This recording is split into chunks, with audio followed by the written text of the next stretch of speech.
Welcome back to Turkish Spotlight Secrets, the corner of the internet where the stage lights dim and the real stories begin. If you crave candor and feel drawn to voices that speak from the tender center rather than the spotlight's edge, hit subscribe, tap join to support what we do, and leave your thoughts in the comments. Your words keep this conversation honest and alive. Tonight, under a soft lamp and far from the choreography of premieres, Cemre Arda allowed herself to speak with a gentleness that still felt brave. She did not hedge or hide.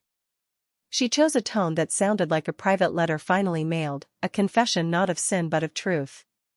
In that quiet room, she acknowledged, with the steadiness of someone who has faced her own weather, that the man she calls Gökberk, yes, Gökberk Yıldırım, was the love that reorganized her entire map of meaning. Her admission did not land like a charge. It was not a ploy for tears or a daring for headlines. It sat there like something that had decided itself long ago. When she said it, her voice hovered just above silence, carrying the grain of someone who has known long months of missing and learned how to breathe through them.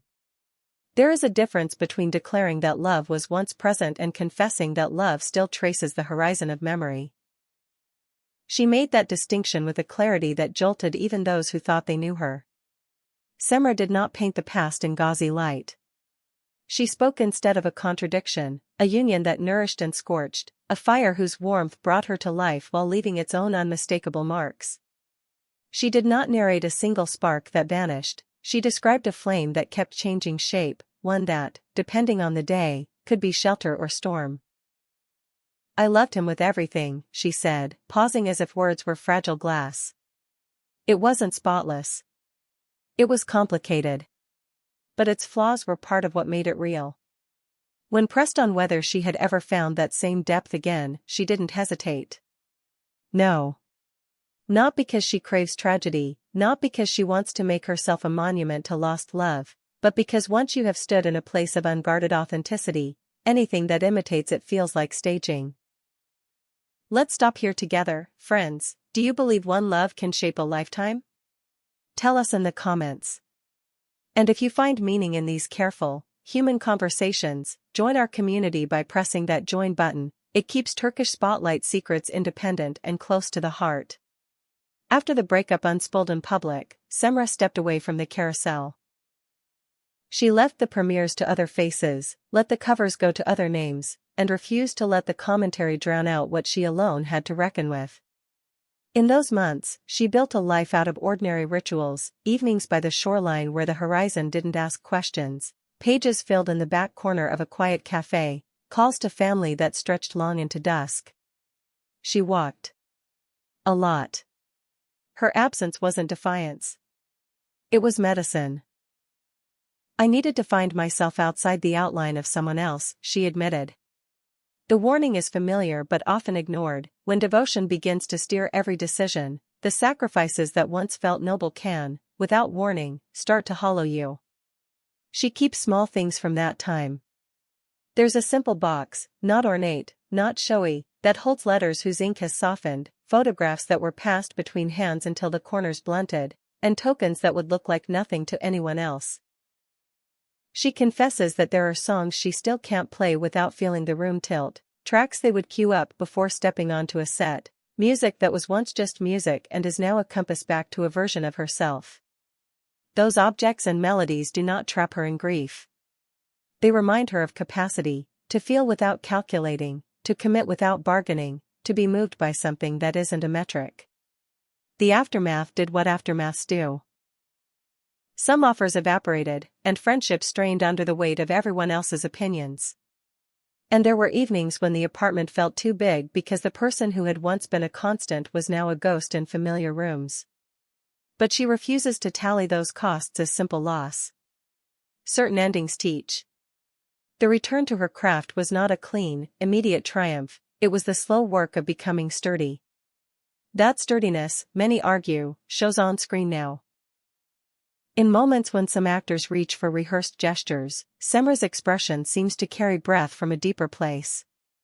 Reviewers have called it honesty, something learned in the classroom of heartache. She doesn't glamorize the hurt. She simply credits it for tuning her ear to what is true. She does not wait at any proverbial window for reconciliation. There is no secret surveillance of fate, no bargaining with the calendar. Instead, she holds a particular openness. "If he's in the room someday, I won't run," she said softly. "I won't wear bitterness like armor." It is a rare thing to hear someone say farewell without malice and mean it. She will not reduce what they had to a parade or a funeral. It was a chapter that didn't just change the story, it changed her structure. For women who have loved in full view of the public and paid for it, what Cemre models is not saintliness but courage, vulnerability that does not surrender to shame. She recognizes the duality of love with an unblinking gaze. "It shaped me," she said, "and I am grateful for the shape, even if it came with edges." She also turned to face the chorus that scolded her for choices they deemed reckless, the roles she declined, the time she traded for companionship. She did not spin excuses. She offered context. "I chose connection," she said, and let the sentence stand. At that moment, the arithmetic of career mattered less than the reality of two people trying to build a private world under public eyes. She does not deny the cost of that equation. She simply refuses to pretend that choosing love was an error rather than a risk she was willing to take. And rebuilding? That is part of the fee for being human. Among the hardest fees was what she called emotional homelessness, the sensation of losing a shelter you believed was permanent. When two people function as each other's place to land, the ending feels like packing up in the dark, like discovering you no longer have an address to write down when the form asks, "Where do you live?" From that vacancy, she began the painstaking work of claiming her own space again, of finding belonging that begins not with we but with I. It did not make her cynical about love, it made her careful about balance. She will not seek completion in another person. She wants a companion, not a cornerstone that holds the house up by itself. "Walk with me," she said, "not ahead to pull me, not behind to be dragged." It is both line in the sand and invitation. When the conversation turned toward lessons, she grew oddly serene. Pain is a brutal teacher, but thorough. Love is both classroom and exam, a tutor that offers wisdom only after you've stumbled through a maze. What can't be written into a syllabus is what you learn when the heart misbehaves. How to listen, how to leave, how to forgive without forgetting. "It prepared me for details you can't capture on a script page," she said, a knowing curve at her mouth. "Beyond gossip, this is everyone's study, learning the contours of ourselves through what we survive and how we care." We ended where her silence once kept watch. She does not advertise longing for a reunion.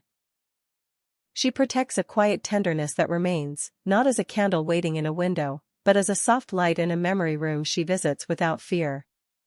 She will honor what was, honor who she is now, and keep walking. It is a grown reconciliation between what ended and what endures. Dear viewers, what did you hear in her story? Do you believe some love set our bones, or is the heart a field that always grows back? Tell us below. Your stories matter here. On Turkish Spotlight Secrets, they always have. If this conversation stayed with you, support this independent corner of storytelling by liking the video, subscribing, and clicking join to unlock special content. Your presence here helps us keep a space where names become people and headlines become human narratives. Thank you for staying for this intimate hour. Remember to like if you felt moved, subscribe if you're new, and press join if you want to champion these unfiltered dialogues. We'll be back with more stories that untangle the private threads behind public images, including the quiet truths of Cemre Arda and the complex, indelible mark of the man she calls Gökberk. Until next time, guard your heart, honor your past, and trust the daily work of becoming. And yes, because you have asked, where is Gökberk in all of this? Not as a villain or a savior, not as a headline to be harvested, but as a person whose presence once aligned with hers so completely that leaving felt like prying apart joined palms.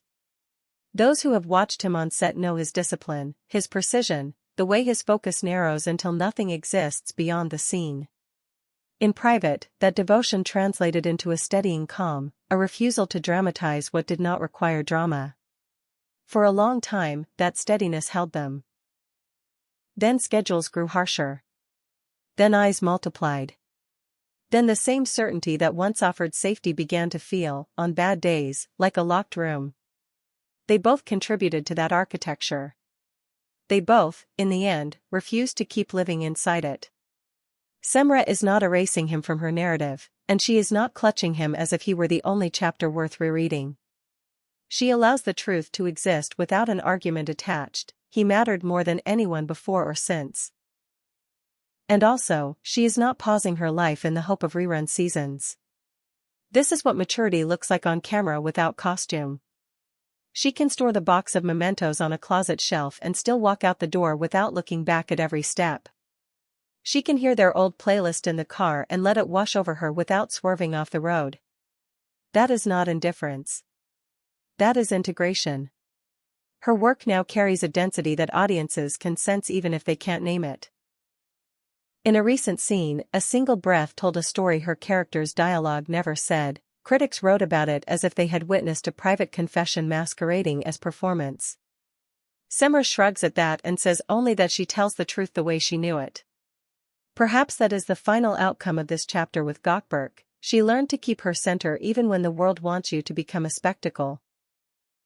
She learned that loving someone deeply does not require setting yourself on fire to keep them warm. And she learned, too, that gratitude can survive the end of a great love without trying to resurrect it. This is where we leave the room quietly. The lamp goes off. The door opens. The night air meets us with its old, cool hand. Somewhere, in a different part of the city, Gökberk is reading a script, memorizing a line he will speak tomorrow into a camera that knows nothing of what it cost to be able to speak it with conviction. Somewhere else, Cemre is placing that simple box back on the shelf, not as a shrine but as an artifact, then tying her shoes to go meet a morning that asks only for presents. If our paths cross again, she said, I won't run. That is enough. It is more than enough. It is the way forward.